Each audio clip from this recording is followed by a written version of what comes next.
I'm Mike Hebert, owner of Cantex Roofing and Construction. Every day is game day, and we'll get it right when it comes to your roofing, construction, windows, and mirrors. Call Cantex Roofing and Construction today. Together, we are one serving you. It's every Red Raiders' favorite podcast. This is the Tech Talk Podcast from Double T 97.3, presented by Cantex Roofing and Construction. Happy Hump Day. It is Tech Talk on Double T 97.3, DoubleTSportsNetwork.com, and the Double T 97.3 mobile app. I'm Clint Scott. He's Dr. Mike Gustafson. Kyler Brown behind the glass taking care of us. You can check out all of our podcasts over on DoubleTSportsNetwork.com and also on YouTube. We will have a brand spanking new Red Raider Recon going up today. Earlier this week, we had Talkin' Baseball, Jamie Lent and Choice Woodman. Make sure to go check out those. Yeah, for baseball, if you want to a little snippet of what to expect, they talked the Saturday exhibition game in Round Rock. They also talked about some position battles to pay attention to go to in the fall, and also the other exhibition game announced. So if you want all the details on that, make sure to go check out Talkin' Baseball. Good stuff. Yeah. Gus, how invested are you in the Arkansas or Oklahoma State job right now? And I'll throw in Virginia Tech and UCLA if you want to. I just assume Arkansas and Oklahoma State might have a little more pull right now. By the way, add the Atlanta Braves to our managerial search list. Mm-hmm. Yeah, we talked about that late yesterday. All right, say it again. Arkansas, Oklahoma State. I'm interested, sure. Because, because they're, in some ways, we could say they're our neighbors, right? Mm-hmm. There could be some ripples that funnel our direction. I don't know that. I'm not going to sit here and tell you it's going to be a ripple that will involve our coaching staff, but you never know. On down the line, there could be position coach type things or whatnot. We're all out here in proximal border states, right? Right, and it's somebody had asked. Speaking of our podcast, somebody had asked going into the weekend, hey, if the Arkansas, because it just seemed like if Arkansas had a bad game, especially after the Memphis loss, Sam Pittman, that was going to be the final one. Whether you had that 500 record for the buyout and all that weird stuff in the contract or not, turns out it was a bad game for them, and he does get fired. Yeah. But should we be worried about Joey McGuire and all anything like that? And the good news is, I felt that way going into the weekend. No, he's in a better spot right now than what Arkansas is, and we don't have to worry about that.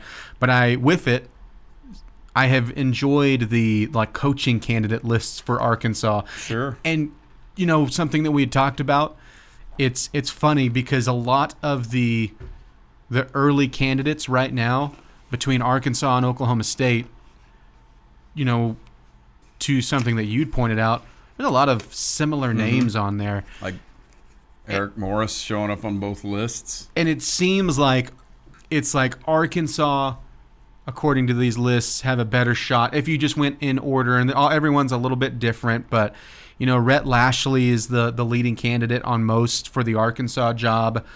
And he really hasn't been on, at least from what I've seen, the Oklahoma State ones, because it's on those lists, if he doesn't go to Arkansas, he's going to stay at SMU. And then the rest are all the same. Here's G.J. Kinney.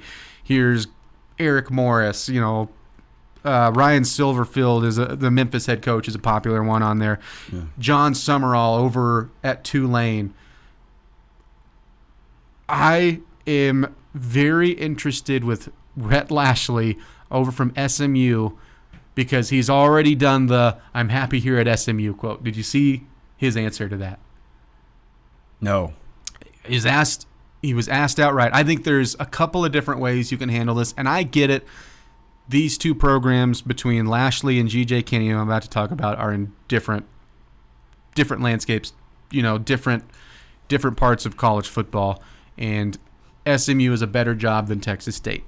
Still, ask this and he does we're happy here. We're building here. There's no way we're leaving. If he does leave, it's like, it's the Jed Fish. It's every other coaching example of saying we're not going anywhere and then we went somewhere and now that school hates you forever regardless of what you did for their program, right? Yeah, Tuberville leaving Ole Miss for Auburn. I'm going to leave here in a pine box. Yes. 10 days later, he left in a pickup truck or whatever. G.J. Kinney asked the same exact question. And again, I know Texas State's on a lower level, but still his answer is like, hey, I'm talking about this with my players. I'm being upfront with everything. I don't know what we're doing right now as far as that goes, but with every step, we are focused on the season. We're focused on winning, but I'm being honest with them every step of the way. You know what? Their athletic director praised him for that afterwards. Like, just makes me like him more. And again, it's a little bit different when you put the jobs in there, but as soon as I hear a coach that's a top candidate on every list say, I'm staying here forever, I'm never leaving, I am so interested in their season the rest of the way out. Yeah, that's very true because rumors will be flying. Mm-hmm. I just have no reason to think with money being dedicated to men's basketball and football the way it is, I have no reason to think that he's not going to be taking care of it in this next contract, which will likely be announced by Christmas. Yeah. Unless he just doesn't want it to be announced by Christmas. Sure. Did you see the Oklahoma State kind of tinfoil hat idea about G.J. Kinney?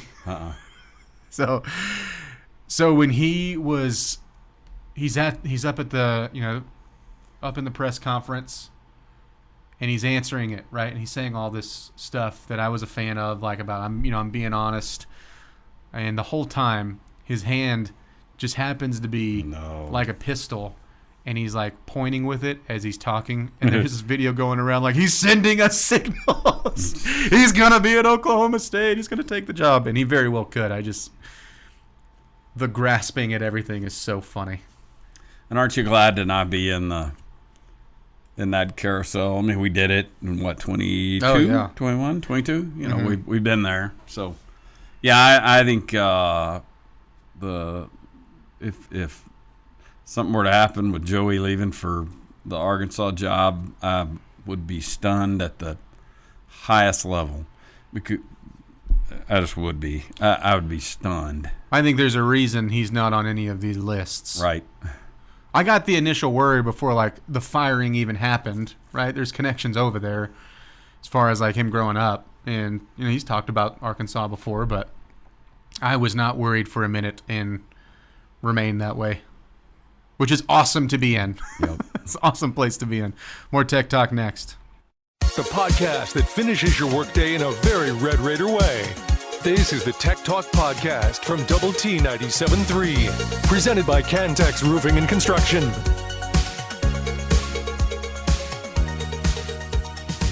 It is Tech Talk on Double T 97.3. 15 minutes from now, we are going to give our personal top 5 Big 12 quarterbacks, how we see them right now. You can give us yours on the Yates Flooring Center chat line if you would like. Clint, Gus, and Kyler, and we will throw it over to Kyler now as he has our play of the day.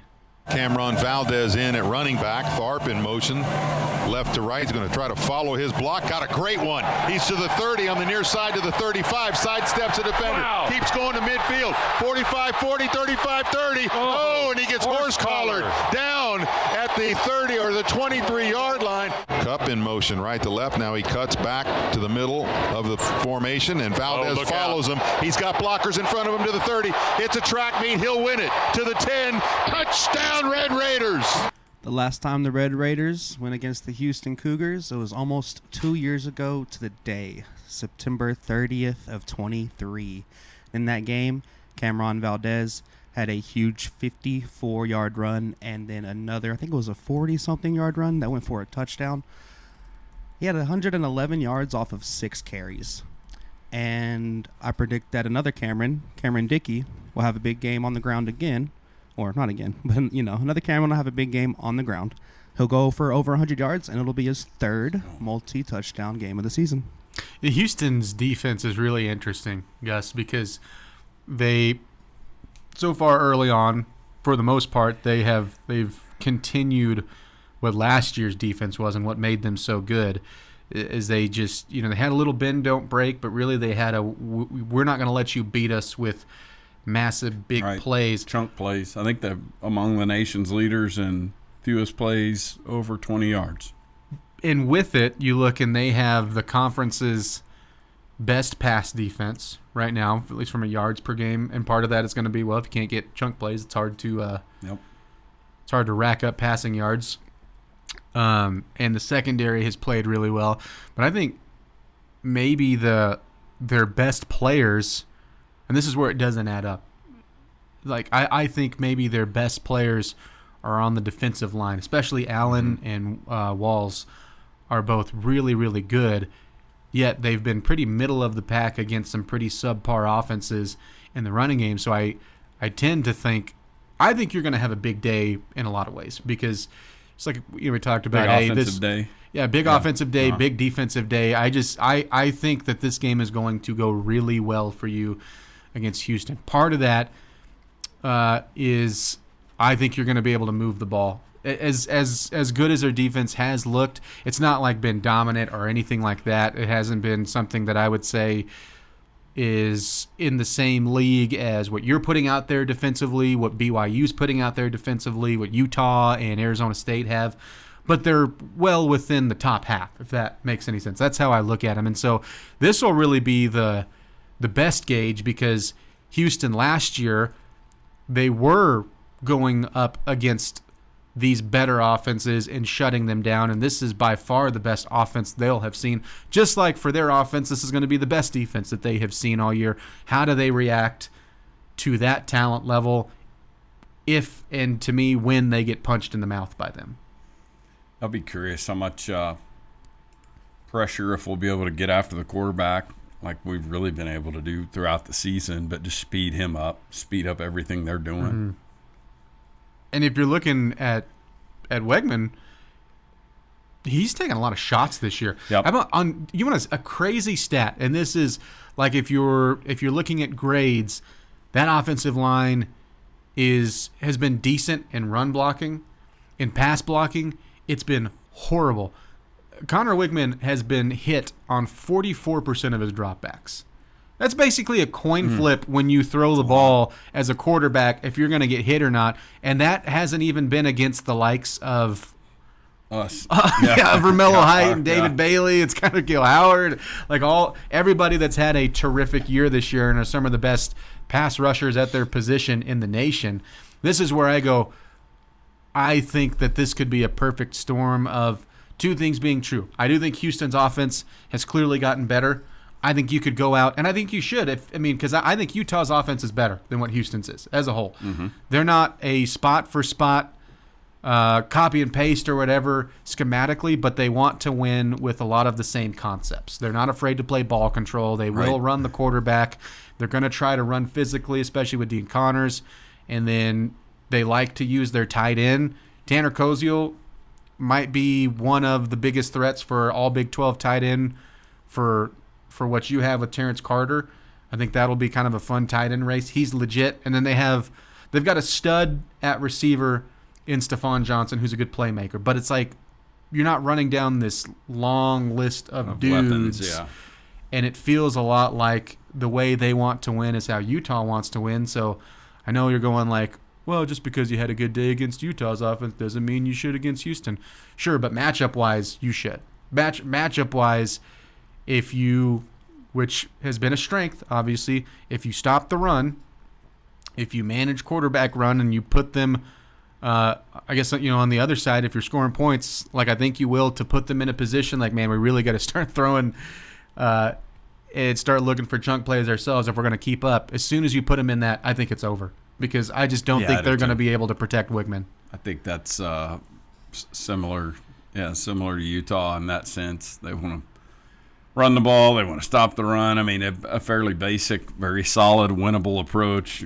Try to take care of the ball. This isn't going to be a team that really comes out. I'm not saying they won't try to establish pass or do some things. Yeah. Try to run plays to leverage. But this isn't a super tricky, one-of-a-kind offense. I do think we were told on Monday that they'll do some design runs with Wegman, and he'll scramble. He can run around and do some things with his legs. But like you said, man, that's a bunch of snaps to be getting hit. That 44% is wild. I mean, how do you build confidence if you're a quarterback? I'll be interested, and I'll flip that around. I'll be interested to see if we're willing to QB run with Behren a little more, design runs. Just to have that as part of the thing that you got to deal with, right? Because I also think they feel some safety, and I don't know that they're going to throw him into harm's way, but I wouldn't be surprised if there's not one or two of those a game, because there's the insurance policy that is Will Hammond sitting over there.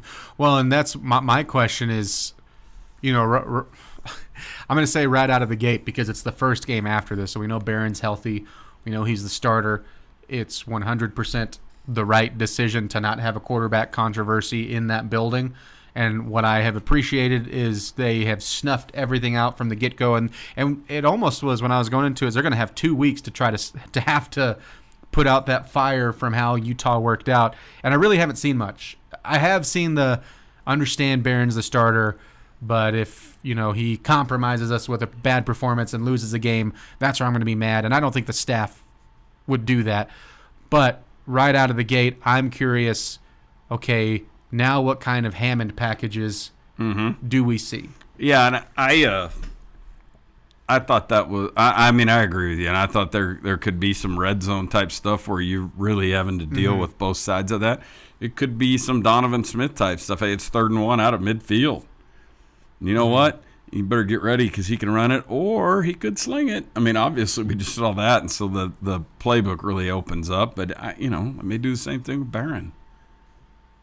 I'm not saying hammer him in there like Shuck did in the bowl game that he won for us, 23 carries or whatever. But him being being part of the arsenal you have to deal with. Maybe a little RPO, but to me, Gus, you tell him if you're running that, hey, we're especially sliding. where you're sliding and you are making sure you are staying. Didn't Joey say the other day that they were working on sliding? That Behren was working on sliding. It just scares me even talking about it, Gus. I'll be honest. It's Tech Talk on Double T 97.3.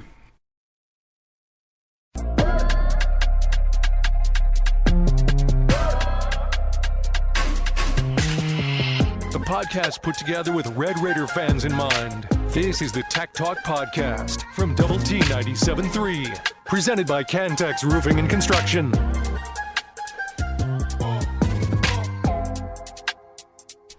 It is Tech Talk on Double T 97.3, DoubleTSportsNetwork.com, and the Double T 97.3 mobile app, brought to you by Happy State Bank. Clint, Gus, and Kyler. Hit us up on the Yates Flooring Center chat line with whatever you got. You can play along with what we're about to do as well. And we're about to rank our personal top 5 quarterbacks in the Big 12 Conference. And I wanted to do this, Gus, today because we're, third of the way in for most teams. I guess some teams, at 5 games. But seems like a good spot now that we've seen these guys in action. I don't think as a whole, it's pretty clear the Big 12 doesn't get a lot of respect from top to bottom when you compare it to the SEC and the Big 10. Fair? Mm-hmm. I do think the depth at the quarterback spot has been covered quite a bit. And maybe it's because it's when I'm tuning into Big 12 games. It's like the first thing that they note in the Big 12, that they're talking about how you might have the deepest, in my eyes you do, the deepest quarterback room from a conference, team by team perspective, just because the quarterback play is really, really good. And there's a lot of guys, and when you look at top 50 grades and top 50 rankings, and even coming into the season, you had like 9 in the Athletics top 50 that they were talking about, the most of any conference. now that we have seen these guys, Gus, I'll let you do the honors. Who are the top 5 quarterbacks in the Big 12? You can choose to even put them in order if you want, or if you just want to give me your 5, that's fine too. I was thinking Robertson, Leavitt, Hoover. I really wish Behren was coming off of a better game. I have all the belief in the world in him. Mm-hmm. He's obviously been really, really good in the first 3 games. What if we do it this way? If who you think will be the top 5 quarterbacks when it's all said and done? Behren Morton.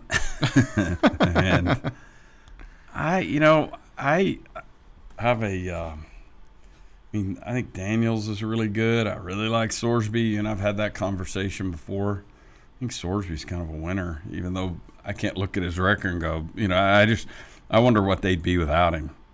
You know what I mean? Not as good. Right. Not near as good. Considerably. I know. Probably the right thing to do there is Daniels. But Sorsby's next. Is that 5? Is that 6? So Sorsby at 5? Yes. Okay. So I think I went Daniels at 5. Sorry, Daniels at 5. Yeah. So you went Robertson, Leavitt, Morton, Hoover, Daniels. Yeah. Right. We're eerily similar, except that I don't think that this is like a hater view. I don't view Josh Hoover as a top 5 guy. He's going to have plenty of games to prove me wrong, but it just feels like he's going to sling it around every time. Yes, he's going to have the stats, but part of that, look at their running up. They have to throw it because they can't run the ball. Do you think he's the equivalent to? Don't think of just Graham Harrell, but just the rank and file Leach quarterback that had big numbers, and you go the system. Yeah, a little bit of that system knock. System.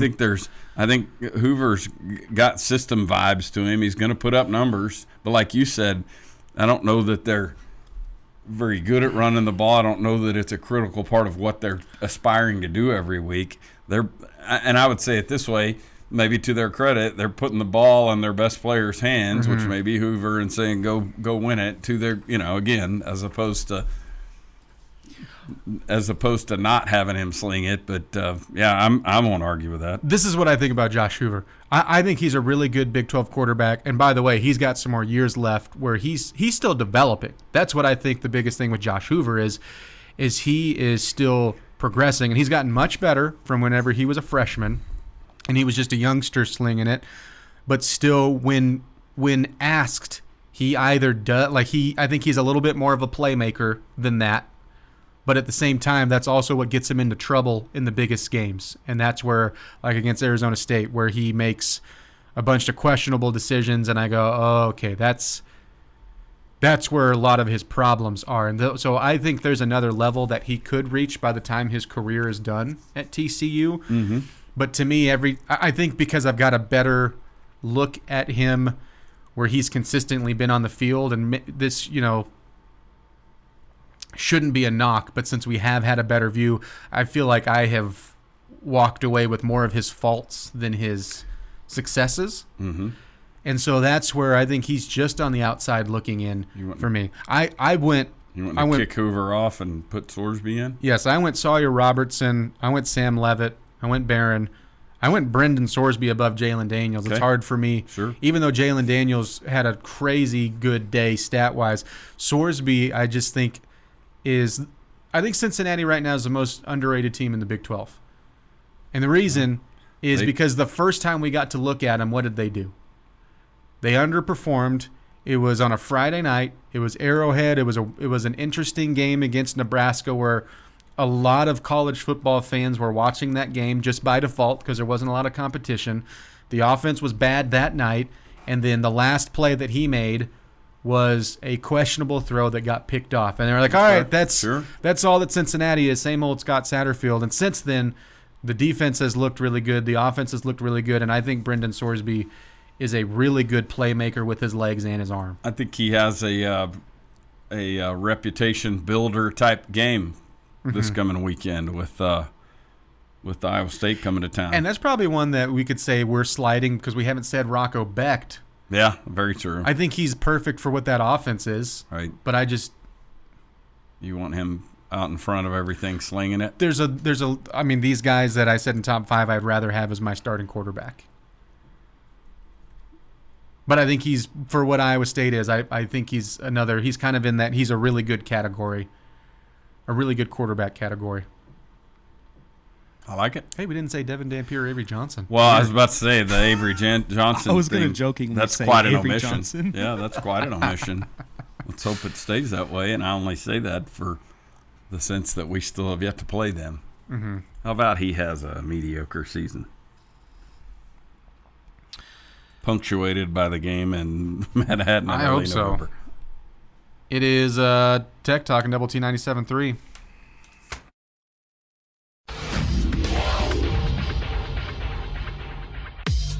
It's every Red Raiders' favorite podcast. This is the Tech Talk Podcast from Double T 97.3. Presented by Cantex Roofing and Construction. Phil Collins also wrote the soundtrack for Brother Bear, but it wasn't quite as good as Tarzan. But still some I good did ones. not know that. I love Brother Bear. Mm-hmm. Yeah. Fantastic. Kind of the long-lost Disney movie there. Didn't really Very reach the underrated. classics, but entertaining. Yeah, I was entertained. Then he wrote the whole soundtrack, right? I believe so. Yeah. Like the whole disc. Mm-hmm. Good stuff. He set a really high bar, though, when he wrote the soundtrack for Tarzan, because those could have been on. Who knows? At the time, they could have been on today's top hits. Listen to this song Phil Collins wrote about this jungle man and gorillas trashing the camp. It is Tech Talk on Double T 97.3. Thanks for making us part of your Wednesday. Clint Scott, Dr. Mike Gustafson, Kyler Brown behind the glass taking care of us. We will have the high school fan zone tonight. Lubbock High, Friendship, and Lubbock Cooper on deck with Randy Rosetta here in the First United Bank studio. You can hit us up on the Yates Flooring Center chat line. You can also call us on the Visual Edge IT hotline 806-771-0973. If you would like to claim a position on Kyler's softball team, do that either route there. You can watch us on Fox 34 News Now and on YouTube. T-Bone said, Kyler, I would like to try out for the designated drinker and umpire yeller. I'm free for games Thursday, but would like to practice whenever possible. That's good. Yeah. Yelling at the umpire and yelling at the ref starts before the game if you want to be good at it, right? Get your reps in. And after the designated drinking. And during. And you're funnier after a few beers, right? That's what I've told myself, yes. This on the Yates Flooring Center chat line. You're not fat, you're just jolly. Thank you. Santa-esque mentality. Shelley said, I'm on a Ruidosa cabin porch surrounded by piñons. I might be enjoying some Albert Collins right now. Good job by you. Yeah. Fantastic. Said it was, as Gus would say, a delightful week of vacation. Yes. Nice. Good. Heck yeah. Nothing wrong with that, dude. Thomas had this. Does U of H have a lot of 3-and-outs? They have punted 7 times in multiple games. Yeah, so their punt total, I did try to do a quick count here. Their punt total is at 20 this season, which is ranks 10th in the Big 12, but also it's a little bit cheating there because West Virginia, Colorado, and Arizona State, who are all behind them, have all played 5 games to Houston's 4, so that number's a little bit skewed, where they really, what I'm saying is they have punted the ball a lot, and this is where I'm going, the offense has not always been humming or a well-oiled machine, even though it is much better than last year. For 3-and-outs, my quick count was 14 of those 20 punts have been from 3-and-outs. And a lot of those have come early in games. Like, you look at that Rice game, and, you know, in the end, Gus, they handle them 35-9. And I don't think anyone's going, boy, that was such an awesome way to win that game. And Rice really had them stumbling early. And I feel the same way about Stephen F. Austin. And Oregon State certainly did that. So, you know, they had a much better start in their home game against Colorado, but for the most part, it's been a little bit slow offensively out of the gate. Maybe had to find their rhythm, and if they do that against you, or if you force them into that, that's where I think the long day could start early.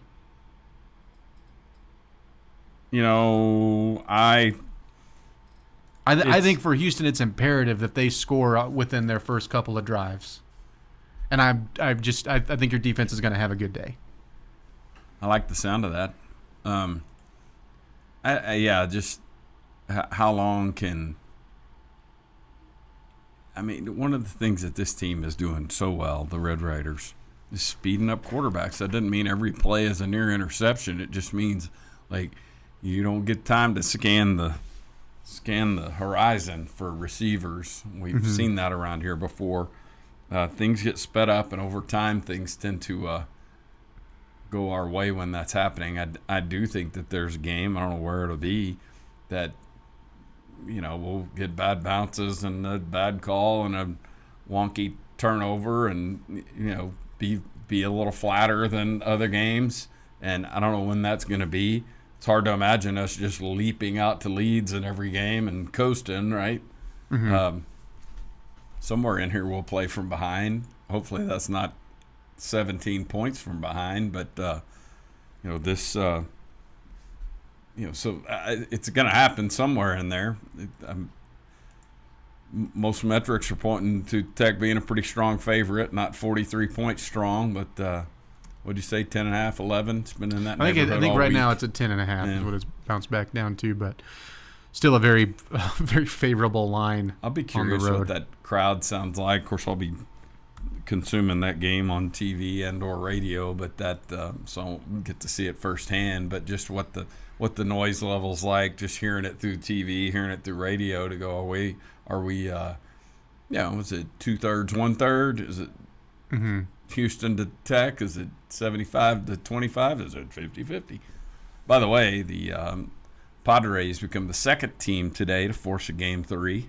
Yeah. And now we're headed off to New York and Yankee Stadium as the Yanks try to send this one to Game 3. Yeah, so far so good. Good day of baseball setting up for a drama-filled day tomorrow. These teams are 164, 165 games in tomorrow, still fighting for their lives. That's what it's all about. Trevor had this. Kyler, I'm batting .690 this year and can play a mean third base. Shelly said, I'll be Team Mom and bring the beer, Rice Krispie treats, and smack talk. Nice. Where are you guys at you got a Burrow Hoffman? Is that where these games are? Yeah. Yeah, Burrow Hoffman. Nice. Tryouts after Tech Talk in the parking lot. 97.3 used to have a team. Yeah. If we do tryouts for Kyler's team, can we be the ones that hit fly balls and grounders and stuff for Clean drills? Up and play shortstop? Yeah. I can do that. I'll do that. There will be no Coach Scott. I'm the owner. I can hit some infield and do that, and then I'm going to retire to I'm going to drink whatever Shelly's drinking. I'm the owner. He's the GM. We're also your co-head coaches. You can't get away from us. Hit you guys ground balls, tell you all you're terrible, and then go sit down. Get it together. Pull your head out. Oh, it's Tech Talk on Double T 97.3. The podcast put together with Red Raider fans in mind. This is the Tech Talk Podcast from Double T 97.3. Presented by Cantex Roofing and Construction.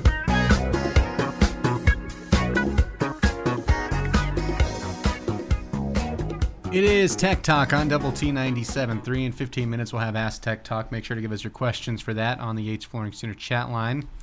Clint Scott, Dr. Mike Gustafson, Kyler Brown behind the glass. Gus, early, the Yankees are trying to make this a future Game 3, 2-0, bottom of the second, in favor of the old Pinstripes. Trying to make a series out of it. Mm-hmm. This on the Yates Flooring Center chat line. Hey, do you guys know what is going on with Jace Jung and the Tigers? Did he get sent back down? I can't seem to find anything on the internet. Yeah, he was up with them earlier this year, briefly. Mm-hmm. And then spent the bulk of the season in AAA. And let's see. In 2025, 47 at bats, just 5 hits. And that's at the big league level. Mm-hmm. And that was back in, I was thinking May. Yeah, there we go. Oh, well, actually, he was back up briefly in September as well. I missed that. Just for some spot duty, but I'm sure that was when the rosters expanded. Mm-hmm. So there you have it. Yeah, I thought it was just in May, but he was up for a bit there at the very end of the season. Probably get a little left-handed presence. Spent the bulk of the year in AAA, where he 17 homers, 74 RBIs, 252 batting average, 816 OPS. I think his challenge was a part of his challenge is them trying to move him to third base, and it just hadn't been comfortable at that position. 27 doubles this year. That's not bad. That'll fuel that 816 OPS. Mm-hmm. Let's see. He played in Toledo. He had a lot of third base. Slightly less amount of second base. Looks like 48 games at third, 48 games at second, some DH as well. And then in the big leagues, it was all third base. Papa Fop had this. Here you go. Here's another Tom Brady, Phil Collins parallel. He says, all right. Another parallel. Tom Brady had college. Phil Collins also had a successful career as a session drummer before Genesis. There you go. It's just he's the music Tom Brady. I'll stand by it. I went to the Texas vs. Clemson softball game 3, free tickets behind home plate, dressed in Tech gear, and I loved yelling at the ump that he was blind, that even the Tech fan is making calls for Texas. Well, I thought you said Tech Clemson. Did you say Texas versus Clemson? Did I say? Oh, that? Right. Versus. My bad. Okay. If I actually said that subconsciously. No, that's Texas versus Clemson. Okay, like that. Well done. Okay. Yeah. Yeah, doing the Lord's work there. Keep it. Yeah, you don't have to get crazy personal and stuff. But yeah, just calling the umpire blind is. I mean, you're not being vulgar, whatever. That's fine. What was the do what you need? What was the soccer chant that we hadn't heard before from the Tech game that we loved? Was it "You don't know"? Yeah, you don't know what you're doing. Yes, that was nice. That's clap. Good. You don't know what you're doing. Clap. That's what I've been singing in my head every time I show up to work. I don't know what I'm doing. Clap. Yeah, clap, and I clap by myself. Is that what you make the interns do? All right, you guys clap.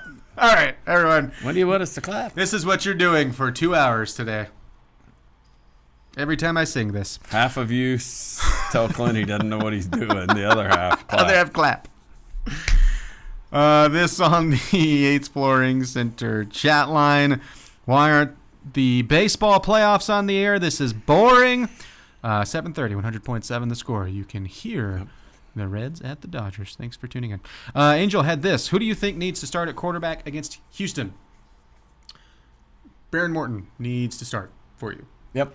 I think so. I mean, the whole offseason and the whole offense working was built around him. There's a reason you also, and yes, I think there is something to the leader aspect as well. It was a first half and a little change that you would like to forget there at Utah. Certainly. I guess just the first half. Yep. But that doesn't throw away also the good that he's done this season and the good that I think he's going to do the rest of the way. Yeah, and again, I like that there wasn't a quarterback controversy at all. He's healthy. We love what we have with Hammond. If for some reason, Gus... Going to need them both. Yes, you're going to need them both. Need all three of them.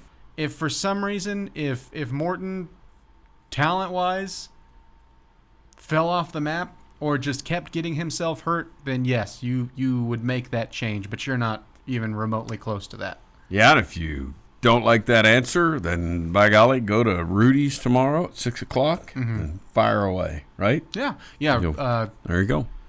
Red Raider football, Joey McGuire. I don't think there's any malice with that fire question. Away. Yeah, I didn't. Fire away sounds menacing. It was like, ask him yourself. Go get that answer straight from the horse's mouth. I think his it's been a pretty consistent delivery though. I don't know that doesn't mean that if if his play is no good, it's just his job forever. And I don't think any of us are suggesting that, but I think, the one you said it well one time, I think it was that Monday. You said something along the lines like they are not going to put like their own pride with picking him as the starter of getting in the way of a win or a loss. No. Yeah. Old Razzle Dazzle said, Puddin', if I play, then we'll have 2 Kylers on the team. I'll be Kyler number 1 and you'll be Kyler number 2. Sounds great. Or you can just call me Puddin'. There you go. That's right. We should have the one Kyler, and then we got Puddin'. Also said, I'm the captain now. The betting lead off. Puddin'. Man, if we, as the owner, and you as the GM, I think we can do like the Little League videos where they say stuff like that. Like, I'm Puddin', and I hit dingers. I hit dingers. My name's Puddin'. This has been the Tech Talk Podcast, presented by Cantex Roofing and Construction. Check out our library of Double T 97.3 podcasts at doublet97.3.com.